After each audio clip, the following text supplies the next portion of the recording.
Suddenly, a thunderous noise jolted Jordan, prompting him to turn his head swiftly toward the airplane's windows. His mind raced with questions about the disturbance. Jordan cautiously attempted to deter the birds, fully mindful of the catastrophic consequences that could arise if even one of them were to collide with the aircraft's engines, potentially leading to a disastrous outcome for the entire flight. As Jordan's efforts to deter the birds intensified, so did their aggression, leaving him perplexed about their increasingly hostile behavior. The cause behind this escalating avian menace remained an enigma. Inside the cabin, passengers grew visibly uneasy as anxiety crept in. Jordan eventually summoned the courage to reassure them that everything was under control, yet he sensed that time was slipping away. The mystery of the birds' agitation gnawed at him, leaving him without a strategy to pacify them. Jordan resorted to contacting flight control to explore his options. However, the avian onslaught persisted, with their numbers swelling and aggression mounting, and frustratingly, his calls to flight control went unanswered. As the birds blotted out the windows, casting an eerie darkness over the plane, fear pervaded among the passengers. With time running out, Jordan knew he had to act swiftly, seeking a solution to this harrowing predicament. Jordan tried with all his power to gain altitude with the plane to shake the birds, but if he climbed too steep, it would endanger everyone on the plane. Moreover, the number of birds was so extremely high that they started to steer the plane down. Jimmy gasped when he saw buildings approaching. They were now hovering very dangerously above the city. Luckily for Jordan, he could steer the plane to the countryside. He realized that it was futile to try and gain altitude. He had to get back to the airport, and he had to land the plane. But how? Finally, Jordan got the call to immediately turn the plane around to the nearest landing strip. Flight control had told them to redirect to a smaller airport closer to their current position. They had a couple of birds that seemed to trigger them even more. The birds now kept getting to the plane, and small cracks started to show in the windows. Jordan got informed that emergency services were already en route to the airstrip. Jordan just had to make sure he could reach the airstrip. Only then could they help them out. He had to do everything in his power to avoid crashing. But when reaching the countryside, it got even worse. Immediately upon leaving the city area, Jordan noticed that the last part of the airstrip would get even worse. Due to the nearby forest, more birds emerged. They were instantly drawn to the plane. Jordan got the feeling this could only end up in disaster. Jordan noticed that the more birds attacked the plane, the closer they got to the engines. If many birds flew into the engines, it wouldn't be good. Jordan was fully focused on reaching the strip when he heard a loud bang.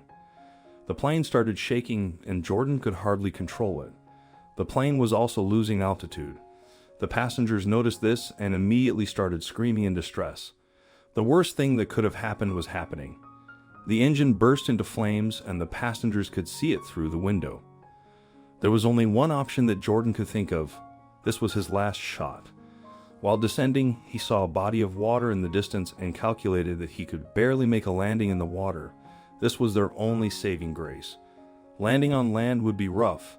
It would probably end up crashing the plane. Jordan executed a challenging water landing, far from gentle, but it prevented the plane from shattering. Evacuation was imperative. Struggling with a stuck exit, Jordan's stress and desperation swelled. Fortunately, a stewardess managed to open another exit. As the plane slowly sank, they recognized they had time to ensure everyone's safe exit. The crew worked to soothe the passengers, yet some selfish individuals attempted to rush ahead, quickly regretting their impulsive decisions when the birds attacked those who emerged first. Most found safety in the water, as the birds mainly focused on the plane's entrance to the baggage room, raising questions about its contents. The Coast Guard ensured everyone's safe rescue, with additional boats arriving. Passengers pointed to the plane's wreckage, and Jordan, upon turning, gasped in astonishment. The birds continued circling the plane, their behavior suggesting a deliberate search for something inside. Jordan was bewildered, unable to fathom the cause of the birds' strange behavior. The situation escalated when the Coast Guard attempted to approach the plane, only to find the birds growing increasingly alert and hostile. Despite Jordan's warnings, they pressed on, reaching the wreck only to face a vicious bird attack that sent them fleeing in fear, swimming back to safety on other boats. Passengers and cabin crew remained perplexed about the situation inside the plane.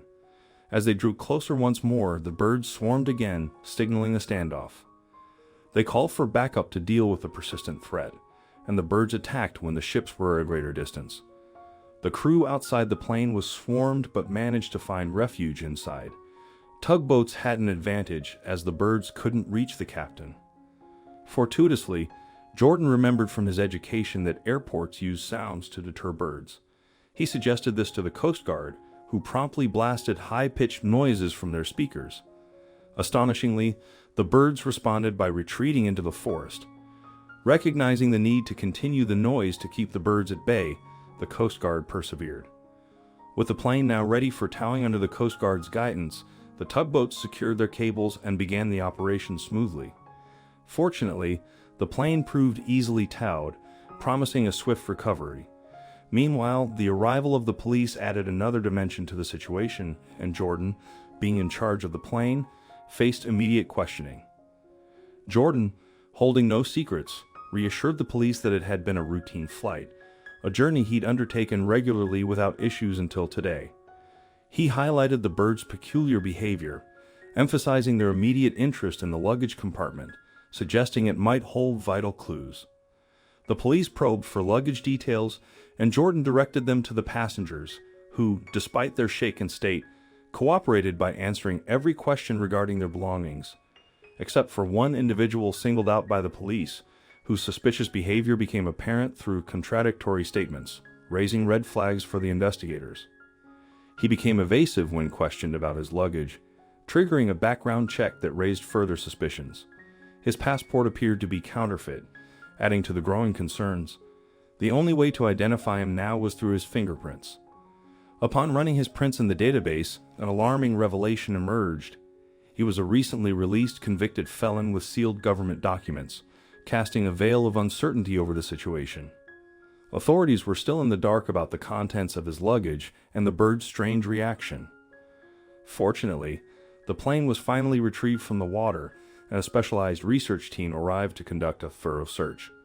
However, before they could even enter the plane, they heard a cacophony as the birds realized the threat had receded with the departing ships. The birds swarmed the plane's wreckage, raising suspicions that they were trying to access the luggage compartment. To deter the birds and gain access to the luggage, the research team approached with speakers, successfully frightening the birds away. Inside the badly damaged plane, they immediately heard troubling sounds emanating from the luggage compartment. As they neared the suitcases, they pinpointed the source of the disturbing noise. As they opened it, a collective gasp filled the air. Swiftly, they contacted the police to apprehend the suspicious passenger. The suitcase's name matched the one on the fake passport used during check-in. The research team gingerly removed the suitcases from the plane. Jordan, rushing toward them, turned pallid upon witnessing their contents, realizing that the man had been smuggling exotic birds. After involving more law enforcement, they gathered precise information about why the man had been detained previously for exotic animal smuggling. Following his release, he had resumed his illicit activities. Jordan was deeply moved. Ultimately, the man faced charges in a lifetime without freedom. He was also held accountable for endangering the passengers, as the birds attacked the plane due to the distress calls of the smuggled exotic birds. Jordan attended the trial, where tears of relief overwhelmed him. The paramount victory was the safety of everyone involved, and that remained the most significant outcome.